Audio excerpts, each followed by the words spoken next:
안녕하세요, 리라쌤입니다. 오늘은 애정결핍에 대한 이야기를 함께 나눠보려고 해요. 애정결핍이라고 하면 부모에게 애정받지 못하고 방치된 아이들 또는 부정적인 피드백을 받으면서 많이 혼나는 아이들이 떠오르시나요? 하지만 부모가 애정을 듬뿍 주고 우리 집 서열 1위예요 라고 하는 아이들이 애정결핍을 경험하고 있다면 조금 의외의 상황이라고 생각되시죠? 이렇게 우리 부모님들이 정성을 다해 아이를 위해서 많은 것들을 해주고 있고 또 아이만 생각하고 있는데 애정결핍이라니 이건 말도 안 돼 라고 생각하실 거예요. 이런 엄청난 사랑을 주고 있는데 왜 애정결핍인 것일까요?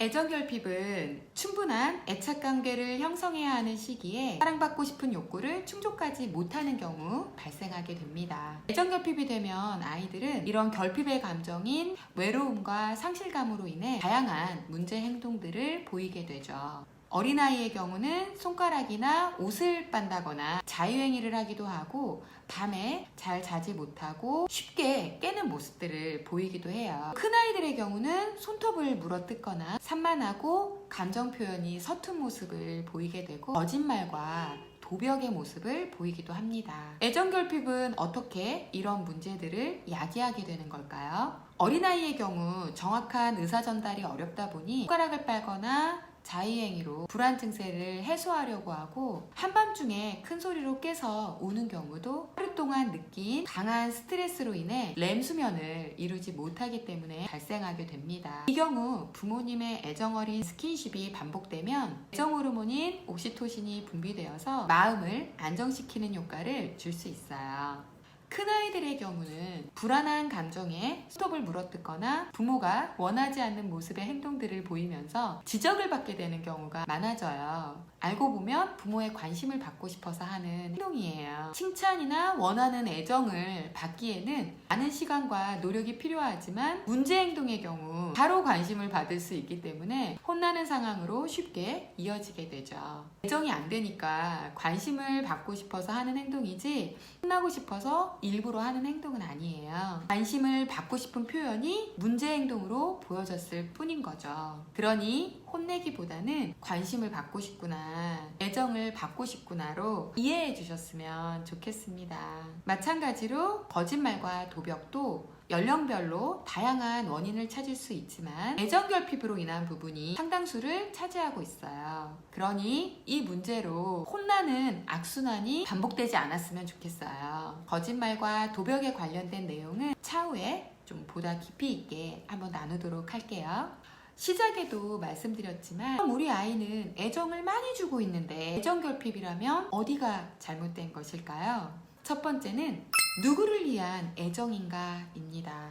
아이가 진정으로 원하는 애정을 주었는지 내가 주고 싶은 애정을 준 것은 아닌지 진지하게 생각해 보셨으면 해요. 우리 부모가 아이에게 지극정성으로 주고 있는 애정들이 사실은 아이가 원하지 않는 애정인 경우가 많아요. 가끔은 애정인 듯 포장된 간섭이나 강요들이 참 많거든요. 그럼 그 제안을 받아들여야만 애정을 받을 수 있다고 여기게 된 아이들은 그 애정 같은 강요를 받아들이게 되는 거죠. 절대 애정이 충족될 수 없는 상황인 거죠. 진정으로 아이들이 원하는 것은 함께 놀아주고 함께 이야기 나누는 것이에요. 이건 이 세상의 모든 아이들의 공통사항이에요. 두 번째는 아이를 존중하고 있는가입니다. 애정은 결국 존중이에요. 아이의 대화를 끝까지 들어주고 아이의 말에 무시나 비난의 말을 하지 않는 거죠. 저도 이해되지만 우리 부모님들께서 많이 바쁘시다 보니까 아이가 이야기하고 있을 때 끝까지 들어주시기 어려워하세요. 바쁘신 것은 이해하지만 아이들이 다가와서 이야기하는 이 시간이 그렇게 길지 않아요.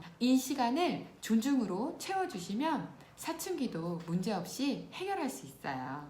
오늘부터 아이들의 이야기에 집중해 주시기로 해요. 세 번째는 누가 붙잡고 있는가입니다. 애정결핍의 대표적인 모습은 분리불안으로 나타나기도 하죠. 아이러니하게도 분리불안의 대부분의 부모는 아이와 분리불안을 느낀다는 거예요. 우리 아이들은 독립된 개체이고 우리 부모님이 생각하시는 것보다 훨씬 더 씩씩하고 해낼 수 있는 아이들이에요. 우리 아이들이 해낼 수 있음을 믿고 실패하더라도 조바심 내지 않고 해나갈 수 있도록 지지해 주시고 격려해 주시면서 기다려 주셨으면 합니다. 그리고 부모가 아이에게 독립하기, 아이의 연령에 맞게 거리를 만들어 가시는 거예요. 아이를 방치하라는 것이 아니라 아이가 스스로 해나갈 수 있도록 아이에게 우리 부모가 믿고 있고 격려하고 지지해주고 있다는 모습을 보여주시라는 거죠. 제가 저희 아이들에게 자주 하는 말 중에는 사랑은 받고 싶은 것을 주는 것이 아니라 싫어하는 것을 안 하는 것이라고 이야기해요. 이 이야기는 존중을 바탕으로 하는 배려가 되겠죠? 어리다고, 작다고, 내 자녀라고 내 마음대로 내가 주고 싶은 대로 주는 애정이 아니라 아이가 원하는 애정을 찾아서 표현해 주시는 것이 진정한 애정이 되겠죠? 이번 한 주는 우리 아이가 원하는 애정이 무엇인지 생각해 보시고 표현해 보시는 소중한 시간들이 되시기를 바랍니다. 행복한 한 주 되시고 다음 시간에 또 만나요. 감사합니다.